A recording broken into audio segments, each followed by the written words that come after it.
everybody, welcome to the Steckline Report from the Ponderosa, where we're putting in the 2013 wheat crop, and we're just about done. This is the last field. Started a little earlier than normal, trying to outguess the weatherman. Couldn't do it, so we went ahead anyway, and I tell you what, I think everything turned out all right. That we planted early, got a nice light rain on it. That we're planting late is nice and wet. Conditions are perfect. Price is good. We feel pretty good about that. Got a couple of things we want to talk to you about on this Steckline Report that do not include wheat planting. Stay tuned. I first got started in the cattle business. My wife and my father-in-law got me into it. I love dealing with the animals and being in the outdoors. At American Ag Credit, I know a lot of them are in the same business that I am. You know, therefore they understand what I need and what problems I'm against, so they can work with you on it, and it makes it much easier. It's been passed down to me through the generations, and I want to pass it on down to the next generation or two. Are you ready? Straub International, your Case IH dealer, has what you need to work longer and stronger. Our new high horsepower tractors and combines feature SCR technology for Tier 4A engine emissions, eliminating regeneration times. Right now, Case IH is offering special pre-order discounts with free DEF packages, cab upgrades, and special financing on new units pre-ordered through July 31st, 2012. Straub International, your Case IH dealer, has 7 locations to pre-order your equipment and be ready. Hello everybody, welcome to the Steckline Report and the Ponderosa as we put the 2013 wheat crop in. In fact, we're at the last field. Things wrapped up and it went in pretty good. We had just a nice little rain shower there at one time a week or so ago to kind of even that I had planted for some grazing. Got a drink and it comes up nice. It would have been spotty if it hadn't. And here we are with nice moisture in the ground. I think it'll all come up without any more rain. But we'll take a little bit more, and I know many here in the south central part of the state of Kansas, and especially western Kansas, western Oklahoma, eastern Colorado, you need a lot more, so let's hope that you get it. In the meantime, we see a nice price rise in this old grain market, especially for wheat and corn, after the report that came out from USDA indicating that the supplies were a little bit less than anybody had guessed. The traders are kind of flamboozled as to what happened there. But if they're going to believe in the reports, they better believe in them and get on down the road and keep the market strong. It was strong one day and then sold off, and so it just it didn't make a heck of a lot of difference, but it sure holds the strength of this grain market in here that we kind of like to see going into 2013. By the way, we don't have a farm bill.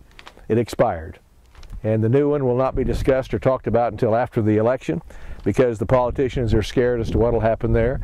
They're fooling with the it's not the farm program that's got them concerned.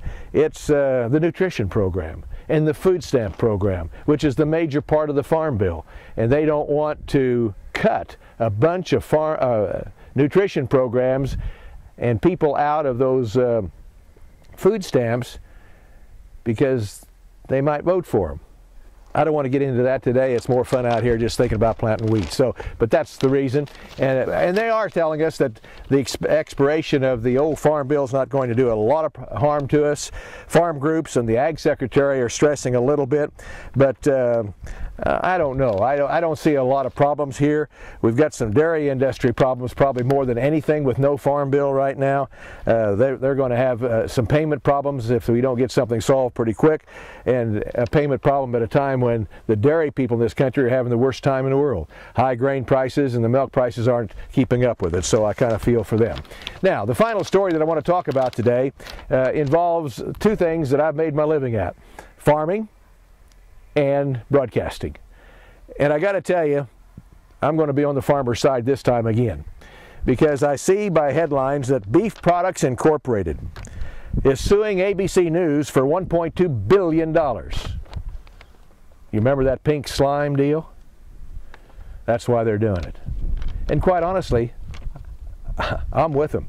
I think it's terrible coverage by ABC and others. Why did they pick ABC? I don't know. Beef Products Inc. says that they did the most damage. But in any event, all of them talked about it. And where did the pink slime term come from? Interesting enough, as we dig into this information, critics that were interviewed were all past employees of either the ag department or the packing plant. Isn't it amazing how that happens, how the squealers squeal? and they know more than anything else. In any event, U.S. Department of Agricultural official Gerald Zernstein is the guy that coined the product name pink slime, and boy did ABC and everybody else in the media jump on that and use that. That was a killer for the company. In fact, they closed well, they say 70% of the nation's ground beef was made from these beef trimmings, is what they need to be called, not pink slime. But they lost so much business, they've closed 3 of their plants. The one left is just barely operating.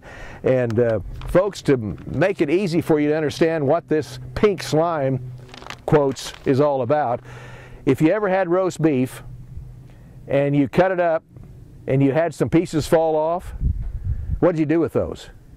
If you threw them away, I feel sorry for you. If you ate them, you know you had the best part of the beef. That's what this so-called pink slime is. It's the offfall from steaks and roasts and these kinds of things in the slaughtering facility that they grind up with some fat, and it's a great product. Has been for years, but almost non-existent right now. And I'll bet the U.S. consumer is going to be paying more because of this, and that's what everybody seems to forget, that these kind of catastrophes, even though they put one big company practically out of business, somebody's paying for it that's called a consumer. Folks, we'll have to see how that all turns out, but it'll be an interesting session, I can guarantee you, in that courtroom. Hey, thanks for being with us on the Steckline Report this time. See you next time around.